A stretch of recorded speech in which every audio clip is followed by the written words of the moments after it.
Hello everybody and welcome back to another video here today on RJ's Trains. Today we're going to be checking out all the progress I've made on my layout since I last did a full layout tour back in August. So without any further ado, let's get into it.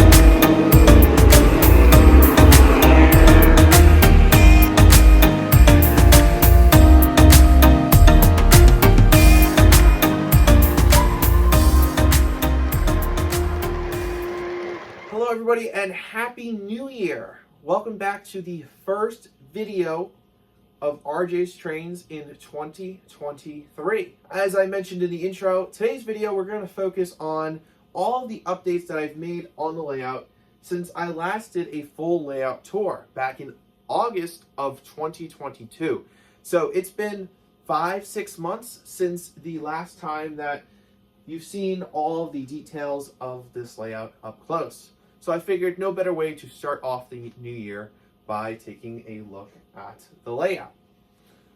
Also in today's video, we're going to have a couple of different segments in addition to the layout update portion. So today's video, we are going to start with a few items that I have for sale. Next, we're going to be taking a look at the updates to the layout. Then we're going to be taking a look at and talking about what RJ's Trains is going to look like in 2023. And last, but finally not least, we're going to be running some of my trains around the layout. So to start off today's video, let's take a look at a couple of the engines and pieces of rolling stock that I'm looking to sell here in early 2023. If you're watching this at a later date, or you're watching this at the time of the premiere, check in the description. I'll have all the product numbers and prices listed, as well as my email address and my Instagram handle, which would be the two best ways to get in contact with me about purchasing any of the pieces that you are going to see. So first up, we have this gorgeous Lionel Legacy Canadian Pacific 10-wheeler. Now, this is actually from the first run of the Lionel Legacy 10-wheelers. So it doesn't have whistle steam, but it has road-specific dialogue. So it says, this is Canadian Pacific 914, which is just awesome. Next up, I have this MTH Railking Norfolk Southern New York Central Heritage Unit with Proto Sounds 3.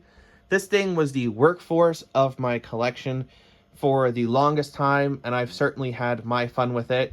If you're looking for a PS3 diesel upgrade, if you're looking for a donor board, this would be a great engine for that. And it even has very few cosmetic flaws if you're just simply looking for a fun engine to run.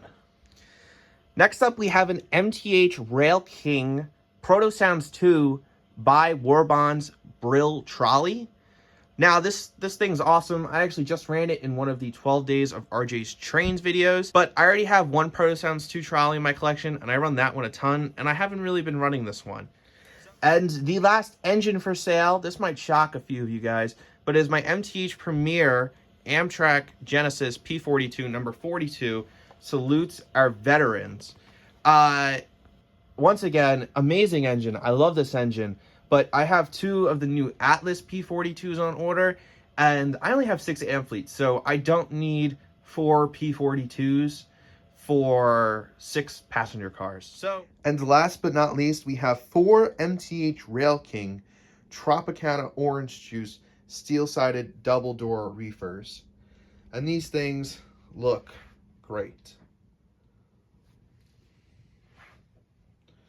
Great graphics on the side, great colors, just awesome looking cars.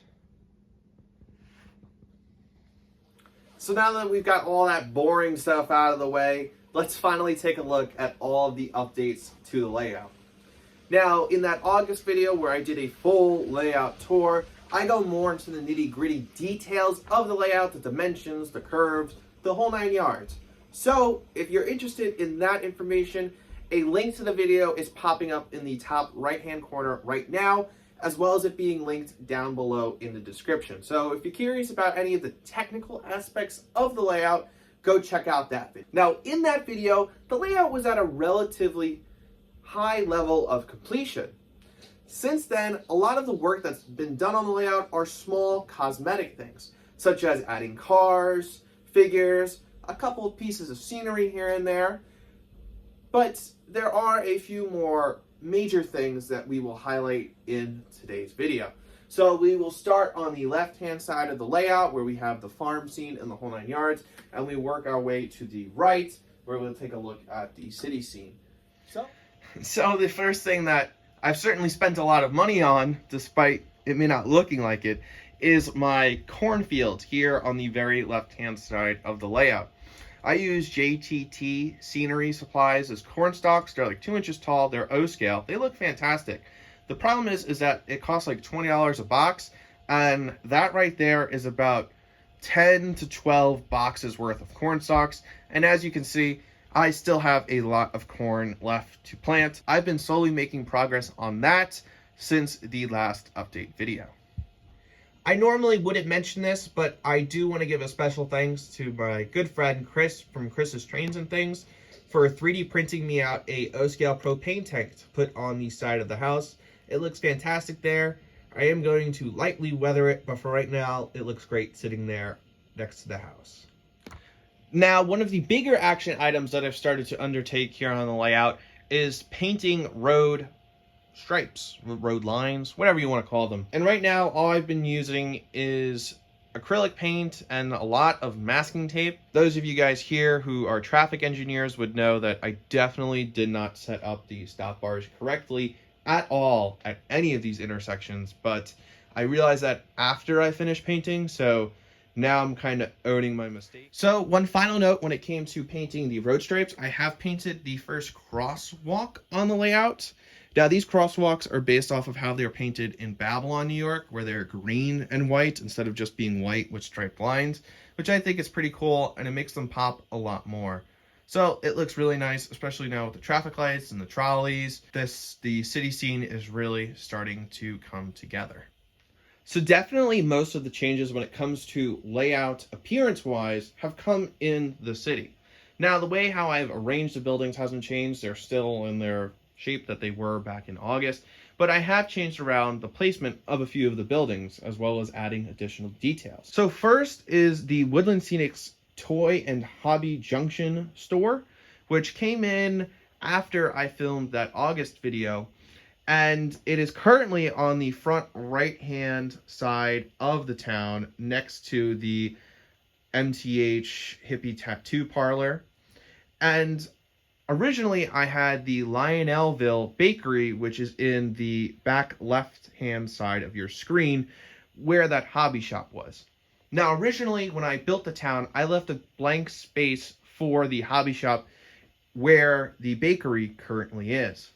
Now, when I got the hobby shop and I saw how great the details were on it, the murals on the side, I knew that I definitely wanted to have it up front where people would be able to see and appreciate it. So I just flipped around a few wires. The hobby shop is now up in front, and the Lionel Bakery is now in the back. Now, I think going forward, I slowly want to replace all of the buildings in the city, except for like the Menards Piggly Wiggly and the fire station, with the Woodland Scenics version of those products. Moving down off of the buildings, we have a lot of smaller details around the city, which I think help to add to a layout.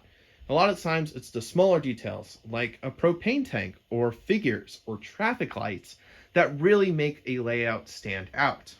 So in the city, since the last time I did a layout tour video, I've added all of the figures that you see, except for perhaps 1 or 2 that were already attached to the building. So it looks like a real city populated with real people instead of just a ghost city that it was back in August. Additionally, for Christmas, I got some of the Woodland Scenics traffic lights, which look great.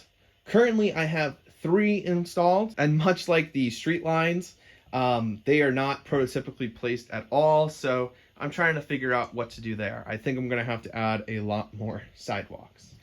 And last but not least, I finally have this corner of the layout wired up. In the last layout tour video, for whatever reason, I hadn't had this section of the layout wired up. So I have the Lionelville Irene's Diner, which has an amazing interior. That's why it's up front here, so you'd be able to see the interior. And we also have the MTH crossing gate all wired up and looking good.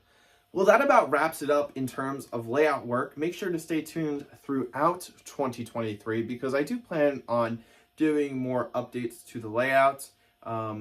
There's definitely things about the layout that I want to change, but you'll have to stay tuned to the channel to see that progress. I still do live in Washington, D.C., and this layout that you see here is in New York. So unfortunately, I'm kind of narrowing down the opportunities that I have to film videos to when I am home. And when I'm home, you know, maybe for one weekend a month, if I'm lucky, I want to be spending time with my family, not necessarily filming videos down here in the basement. So I think that going forward in 2023, I am still going to upload as many videos as I possibly can. So what great products can you see coming to the layout and the collection here in 2023? Well, not Strasbourg 90. So I ended up canceling my order of the Strasbourg 90 Lionel's Legacy brass hybrid model, simply because I felt like I didn't really need it. It's $1,800 for it's a very cool steam locomotive. It's the steam locomotive that really got me back and inspired in trains, but I felt it was an unnecessary expense, especially when Lionel is coming out with the Strasbourg 89 260 Mogul for a third of the price of the 90, and it'll pretty much do all of the same things that 90 does except for the steaming whistle. So I will just run my Strasbourg cars with 89 instead of 90 and save $1,800. So in addition to Strasbourg 89, there are a few other engines that I am picking up in hopefully the near future, depending on how shipping schedules work out. So the first one, which I might already have by the time this video goes live, is my Lionel Legacy Amtrak Phase 5 cabbage unit. Really excited for that one, but I'm trying to sell both of my Amtrak P42s, which is kind of hilarious.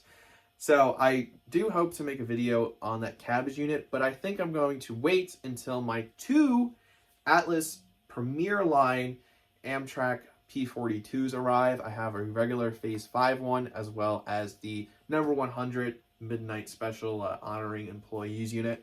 And I'm super excited to get those, but with Atlas, who really knows when they're going to get in. And last but not least, the engine that I have on order is the Lionel Legacy H15-44, and it is a special Train World exclusive Long Island Railroad H15-44 painted up in the Tichy paint scheme, similar to my Sea Liner and my MTH Railking RS1. And I'm super excited to get that one because I love the Long Island Railroad and especially that Tichy paint scheme. Well, I've been blabbering on for long enough, so let's finally run these trains around this newly detailed layout. I hope everybody has a happy and safe new year, and let's run some trains. This is the dispatcher. Start up and hold. Over. Okay, let's get to work. Out.